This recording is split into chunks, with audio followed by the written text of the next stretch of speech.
Naam, karibu sana mwanamichezo wa SRB Mpira Zone.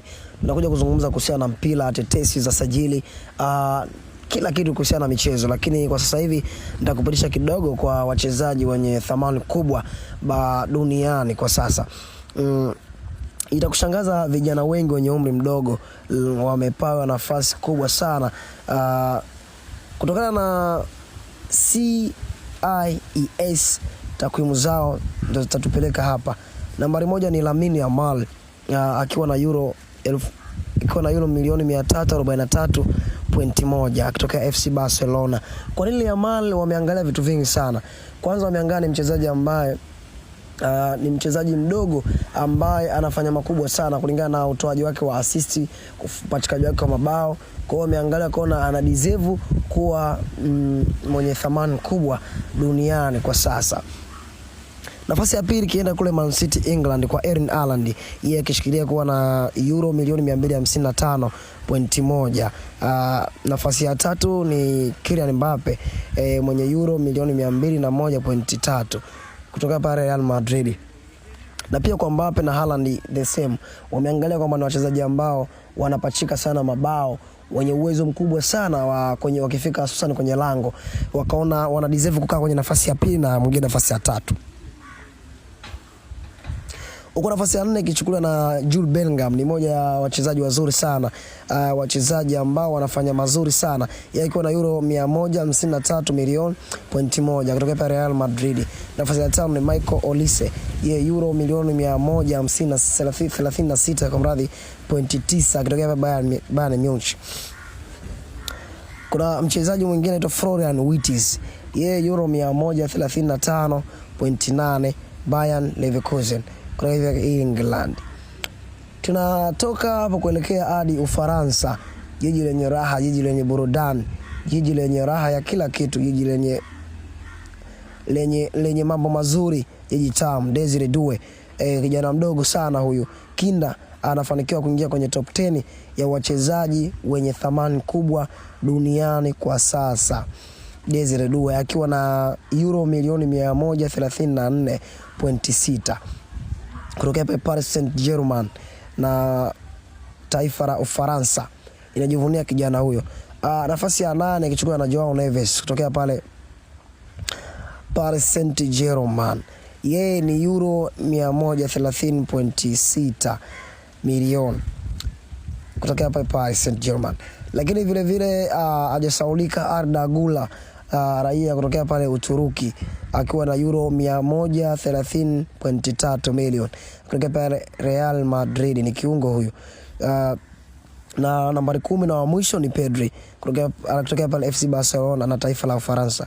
Yeye ni euro 130 milioni. Na hiyo ni orodha ya wachezaji ambao wenye thamani kubwa duniani kwa sasa. Inakushangaza ulivyowaona kwamba wachezaji wadogo makinda kabisa wameingia kwenye orodha hiyo, na Lamine Yamal ni miongoni mwa wachezaji hao. Huku mchezaji mwingine mwenye umri mdogo ni Desire Doué, Joao Neves, Arda Güler na Pedri. Lakini wachezaji ambao wanafanya mazuri sana kulingana na nafasi zao. Mambo mengi yanasema kutokana na wachezaji hao kulingana na nafasi wanazocheza. Ukiangalia kwa sasa mchezaji ambaye ametengeneza nafasi nyingi sana pale Real Madrid, kwenda maanisha assist nyingi sana, ni Arda Güler, na ameingia kwenye top 10 ya wachezaji wenye thamani kubwa barani Ulaya. Arda Güler naye yupo humo nambari 9. Ukiangalia mfungaji bora pale Hispania kwa sasa ni Kylian Mbappe, lakini pia haijamwacha CIES imemwingiza kwenye top 10 tena, akishikilia namba nzuri sana, namba 3 ya top 3 ya kwanza. Kylian Mbappe yupo.